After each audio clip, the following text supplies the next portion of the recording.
যদি আপনি বা আপনার বাড়ির কেউ এলআইসির কোনো পলিসি নিয়ে থাকেন বা এলআইসি পলিসির কোনো প্রিমিয়াম ভরে থাকতেন এবং বর্তমানে যিনি পলিসি ভরতেন তিনি মারা গেছেন, তাহলে তার ডেথ ক্লেম হিসেবে আপনি কিভাবে সে টাকাটা পাবেন, তিনি যে এলআইসির পলিসি করেছিলেন সেই পলিসি অনুযায়ী টাকাটা আপনি কিভাবে পাবেন সে সম্পর্কে বিস্তারিত তথ্য আজকে জানাবো। বেঙ্গল সার্চ ইউটিউব চ্যানেলে আপনাদের সকলকে স্বাগত জানাই। এখনো অবধি যারা আমাদের চ্যানেলটিকে সাবস্ক্রাইব করেননি তারা অবশ্যই আমাদের চ্যানেলটিকে সাবস্ক্রাইব করে রাখবেন। ফেসবুক পেজ থেকে দেখলে পেজটিকে অবশ্যই ফলো দিয়ে রাখবেন। বর্তমানে ভারতবর্ষে উল্লেখযোগ্য জনপ্রিয় বীমা সংস্থা হলো LIC, life insurance corporation of India, ভারতীয় জীবন বীমা নিগম, দেশব্যাপী মানুষের কাছে ভরসাযোগ্য বিনিয়োগ মাধ্যম। আপনার এবং আপনার পরিবারের ভবিষ্যৎ নিরাপত্তার উদ্দেশ্যে এলআইসি পলিসি গুরুত্বপূর্ণ ভূমিকা পালন করে। এলআইসি পলিসি হোল্ডারের যদি মৃত্যু হয়, তার পরিবারের লোকজন উক্ত পলিসির টাকা পেয়ে থাকেন, তবে এই বিষয়ে কিছু নির্দিষ্ট প্রসেস আছে।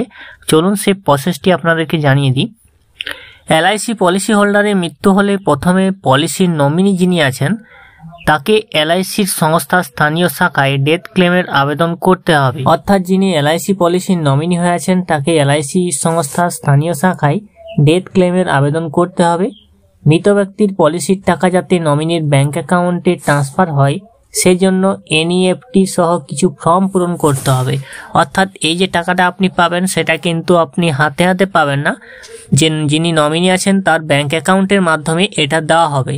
তারপর উক্ত ফর্মগুলির সঙ্গে মৃত ব্যক্তির death certificate, Aadhaar card, voter card, policy bond, nominee যিনি আছেন তার PAN card, Aadhaar card, voter card, driving licence যদি থেকে থাকে ইত্যাদি নথির জেরক্স নমিনির স্বাক্ষর সহ জমা করতে হবে। যে নথিগুলি বললাম সেই নথিগুলির সঙ্গে যিনি নমিনি আছেন তাকে একটি আবেদনপত্র লিখে জমা করতে হবে।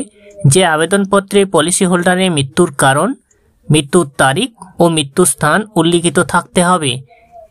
এনইএফটি ফর্মের সঙ্গে নমিনির নিজের ব্যাংক অ্যাকাউন্টের পাসবুকের প্রথম পৃষ্ঠার জেরক্স এবং একটি বাতিল চেক জমা করতে হবে। অর্থাৎ যিনি নমিনি আছেন তাকে আবেদনপত্র একটি লিখতে হবে এবং আবেদনপত্রে পলিসি হোল্ডার যিনি ছিলেন তার মৃত্যুর কারণ, মৃত্যুর তারিখ, মৃত্যুর স্থান উল্লেখ করতে হবে এবং নমিনি যিনি আছেন তার ব্যাংক অ্যাকাউন্টের পাসবুকের প্রথম পৃষ্ঠার জেরক্স যাতে অ্যাকাউন্ট নম্বর লেখা থাকে এবং একটি বাতিল চেক জমা করতে হবে। এবং যে নথিগুলো বললাম সেগুলো জমা দেওয়ার পর এলআইসি সংস্থার তরফ থেকে নথিগুলি যাচাইকরণ করা হবে।